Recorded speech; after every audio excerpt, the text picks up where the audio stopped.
Kim here, Director of Communications for the Arizona Senate Republicans, and joining me today is Senator Vince Leach of District 11. You have been incredibly busy working on the budget. We have a draft that was released to our members, so you're kind of shopping it around to see who you can get on board. I think it's a really good budget. I've seen it. What are some of the big priorities within the budget that you hope will finish, cross the finish line? Well, number one has to be water. Mm-hmm.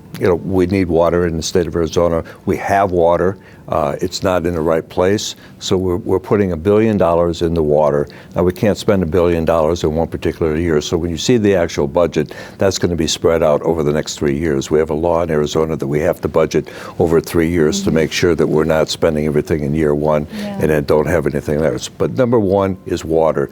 To conserve water, that we have in the state that we're already using, different irrigation systems, working with the universities in that particular area. Also we're looking at water usage. But then we're looking also at water augmentation. And you'll see over the next hopefully several days, maybe early next week, there will be a separate water bill coming forward. But we're putting $1 billion in. It's a major influx of cash into this particular area.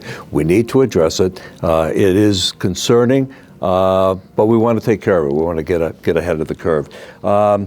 Debt reduction is always high on my list. For most conservative Republicans. And debt reduction goes to basically a good philosophy in helping the economy. If we're taking money out of the economy, taking money out of your paycheck, out of the people behind the cameras, out of their paycheck to pay debt, that is expensive. We're going to have about $1.5 billion of debt reduction this year, which includes pensions and also includes finally, Kim, includes the last $92 million of buildings that we had to take out loans during the Great Recession. Why is reducing the state debt important? Well, it's important for the obvious reason of the ability to borrow money, what you pay or your rates, but also that's going to return about $130 million a year that we don't spend in interest costs,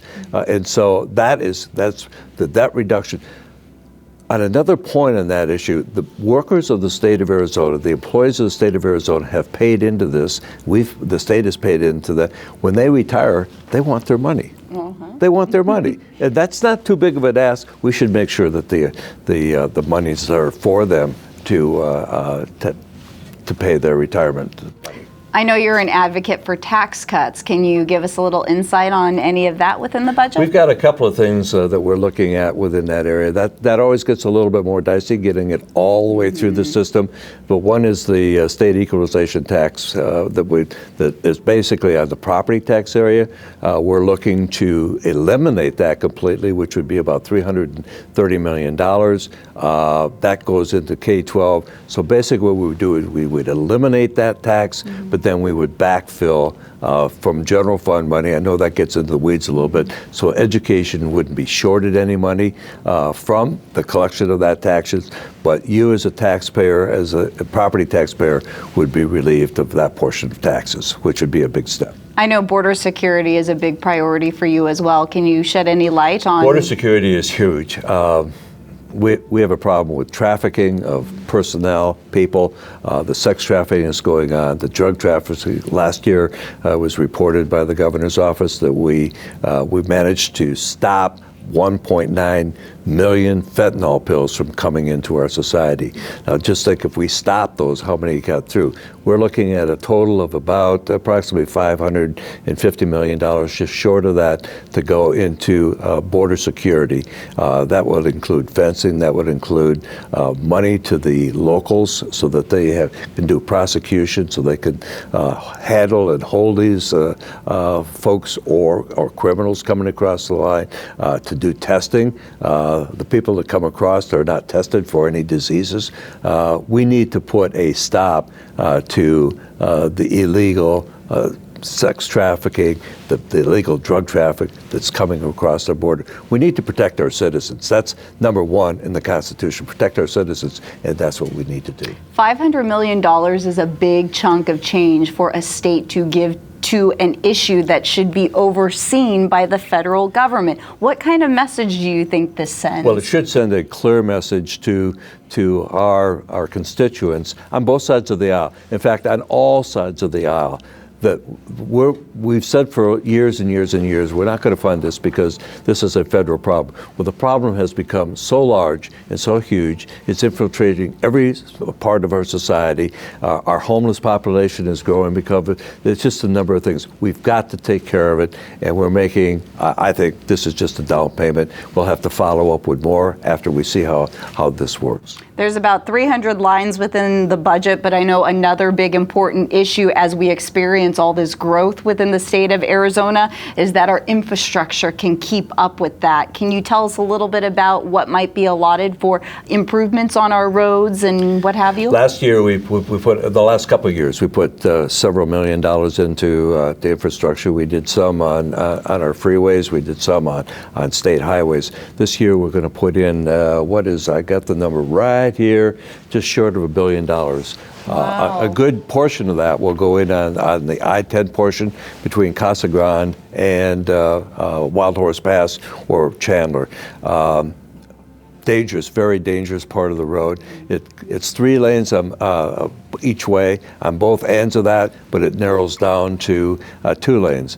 The amount of traffic, the truck traffic, it's a major east-west corridor that's coming through, and we've got to expand that. We finally have the money. We got it passed. We've already passed the bill, and by passing that bill, we get $300 million worth of federal money. And just a side note, there are projects that were already funded that ADOT is saying, wait, because of inflation, we can't actually afford the materials anymore. So we're going to need a little bit more money for these projects. And all we can say is thanks a lot, Biden, for that inflation. Well, we sat in, it was interesting because when we first started the budgeting process a long time ago, they told us there were going to be increased costs. Well, then they came back at the beginning of this year and said there's another increase. While we were in budget, in the last 6 weeks, they came back. In the total, we've seen anywhere from a 35 to 41% increase of cost of materials. I mean, with the price of oil alone, where asphalt comes from, we're seeing a 45% increase in asphalt prices. So it's a tremendous amount of money going, and we have a significant, I think it's around $60 million, just in increased costs for inflationary costs that come forward.